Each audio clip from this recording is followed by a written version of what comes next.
Mark Twain Selected Works. Autobiographical Dictation.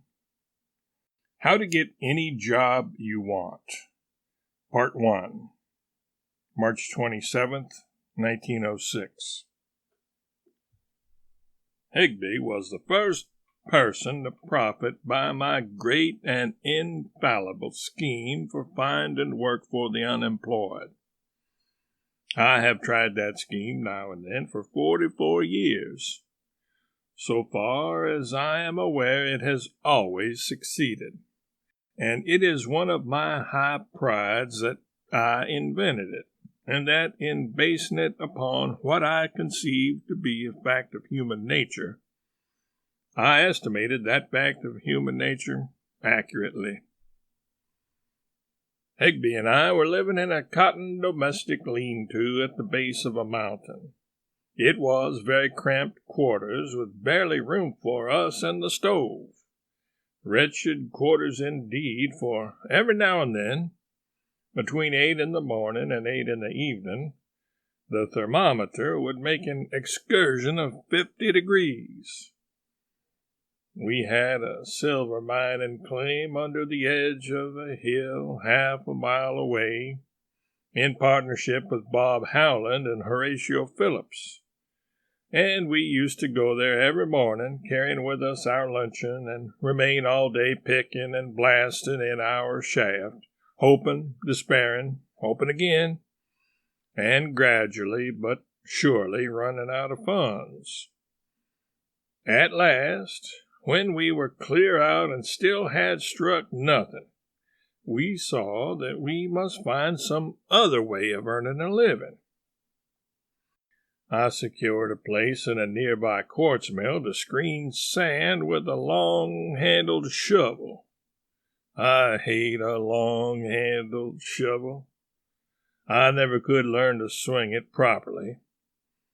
As often as any other way, the sand didn't reach the screen at all, but went over my head and down my back inside of my clothes. It was the most detestable work I have ever engaged in. But it paid $10 a week and board, and the board was worthwhile because it consisted not only of bacon, beans, coffee, bread, and molasses, but we had stewed dried apples every day in the week, just the same as if it were Sunday.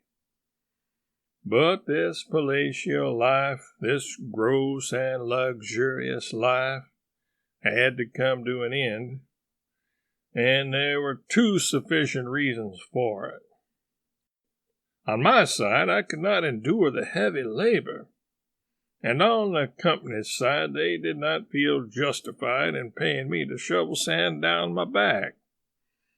So I was discharged just at the moment that I was going to resign. If Higby had taken that job, all would have been well, and everybody satisfied, for his great frame would have been competent. He was muscled like a giant. He could handle a long-handled shovel like an emperor, and he could work patiently and contentedly 12 hours on a stretch, without ever hastening his pulse or his breath. Meantime, he had found nothing to do, and was somewhat discouraged. He said, with an outburst of pathetic longing, "If I could only get a job at the Pioneer." I said, "What kind of a job do you want at the Pioneer?" He said, "Why, laborer. They get $5 a day." I said, "If that's all you want, I can arrange it for you." Higby was astonished.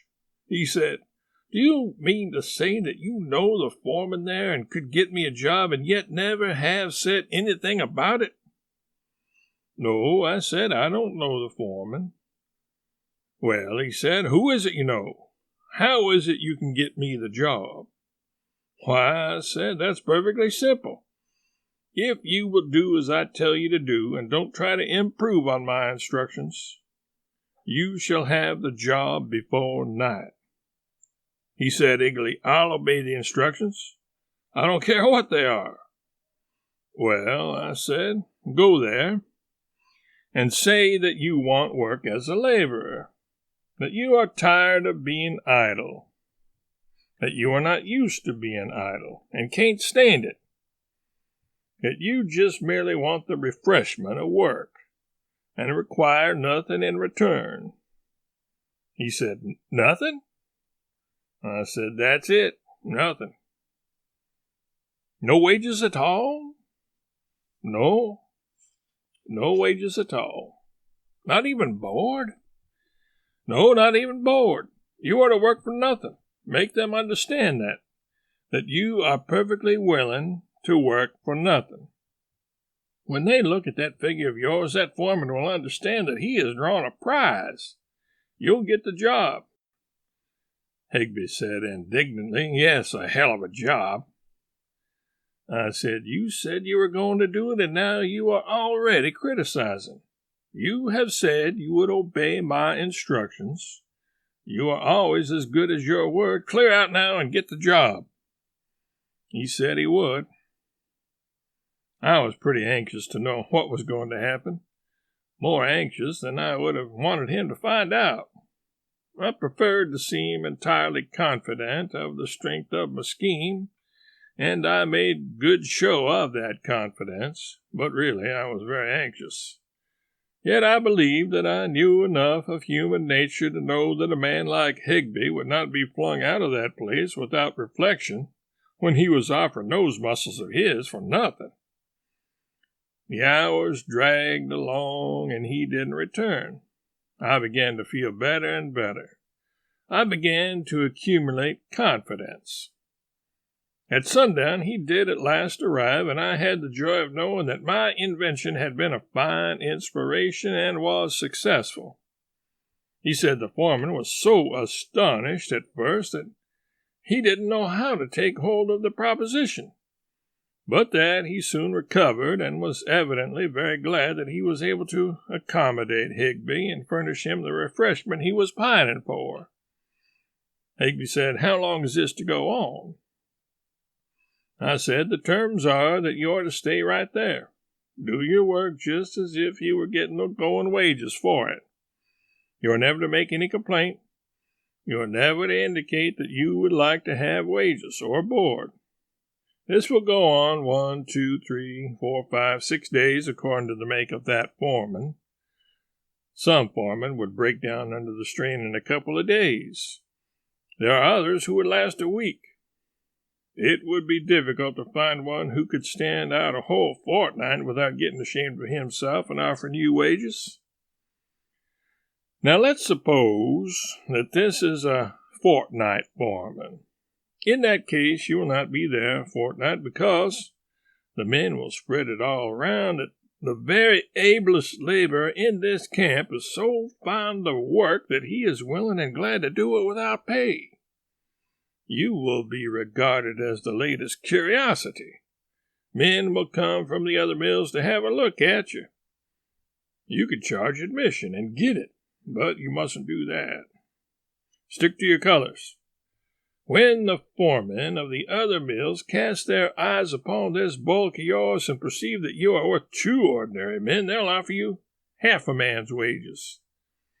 You are not to accept until you report to your foreman. Give him an opportunity to offer you the same. If he doesn't do it, then you are free to take up with that other man's offer. Higby, you'll be foreman of a mine or a mill inside of 3 weeks and at the best wages going." It turned out so, and after that I led an easy life with nothing to do, for it did not occur to me to take my own medicine. I didn't want a job as long as Higby had one. One was enough for so small a family. And so, during many succeeding weeks, I was a gentleman of leisure, with books and newspapers to read, and stewed dried apples every day for dinner, the same as Sunday. And I wanted no better career than this in this life. Higby supported me handsomely, never once complained of it, never once suggested that I go out and try for a job at no wages and keep myself. That would be in 1862. I parted from Higbee about the end of 62, or possibly it could have been the beginning of 63, and went to Virginia City, for I had been invited to come there and take William H. Wright's place as sole reporter on the Territorial Enterprise and do Wright's work for 3 months, while he crossed the plains to Iowa to visit his family. However, I have told all about this in Roughing It,